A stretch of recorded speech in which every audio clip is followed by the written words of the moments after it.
महाराष्ट्र में इस बार मानसून ने तय समय से पहले दस्तक दे दी है। आमतौर पर जहां 7 जून के आसपास मानसून आता है, वहीं इस बार ये 25 मई को ही महाराष्ट्र पहुंच गया। भारतीय मौसम विभाग ने इसकी पुष्टि करते हुए बताया कि दक्षिण पश्चिम मानसून ने केरल, कर्नाटक, गोवा और महाराष्ट्र के कोंकण क्षेत्र की कवर कर लिया गया है। इस वक्त राज्य के कई हिस्सों में भारी बारिश हो रही है, जिससे एक तरफ किसानों के चेहरे खिले हुए हैं तो दूसरी तरफ कई जिलों में आमजन को दिक्कतों का सामना करना पड़ रहा है। बारामती में भारी बारिश के चलते नीरा डावा नहर टूट गई, जिससे पलखाई हाईवे पर पानी भर गया और 150 से अधिक घरों में पानी घुस गया। पुणे, इदापुर और दौड़ में भी कई इलाकों में बाढ़ जैसे हालात बन गए हैं। पुणे सोलापुर हाईवे पर तेज बहाव में एक इनोवा कार बह गई। हालांकि कोई जनहानि नहीं हुई है। हालात का जायजा लेने पर मुख्यमंत्री अजित पवार बारामती का दौरा करेंगे और मुख्यमंत्री देवेंद्र फडणवीस लगातार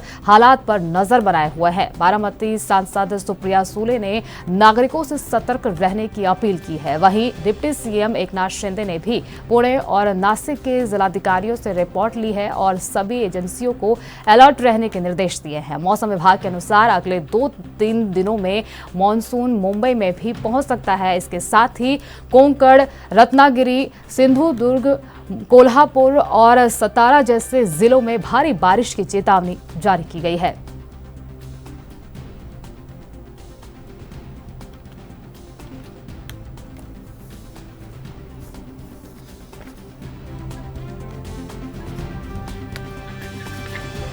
तो तस्वीरों में आप देख सकते हैं मुंबई, पुणे और अलग अलग जगहों की ये तस्वीरें हैं, जिनमें आप देख सकते हैं कि किस तरह से जल जमाव की स्थिति हो गई है। मॉनसून ने इस बार महाराष्ट्र में समय से पहले एंट्री कर ली है और आप तस्वीरों में देख सकते हैं कि कैसे गाड़ियां उसमें डूबती हुई नजर आ रही हैं। जल जमाव इतना ज़्यादा हो गया है, लोगों को दिक्कतें हो रही हैं। हालांकि किसानों के लिए ये खुशखबरी है कि मॉनसून पहले एंट्री कर गया है, लेकिन जो आम लोग हैं उन्हें कई दिक्कतें हो सकती हैं।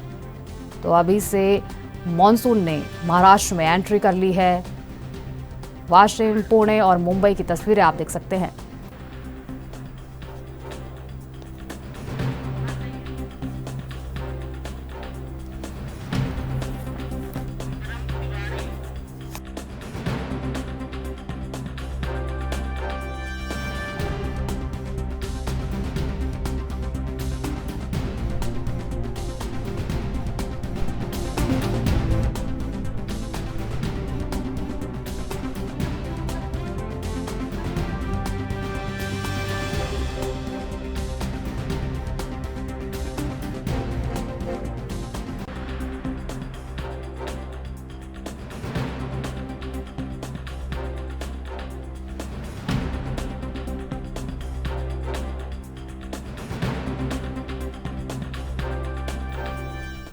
ज्यादा जानकारी के लिए हमारे साथ पर्यावरणविद सुंदरम तिवारी हमसे जुड़ गए हैं। सुंदरम जी, अभी महाराष्ट्र में 7 मई को ही 25 मई को ही मॉनसून ने एंट्री कर ली है। पिछले बार 7 जून के आसपास मॉनसून ने एंट्री की थी। इसके पीछे क्या बड़ी वजह मानी जा रही है?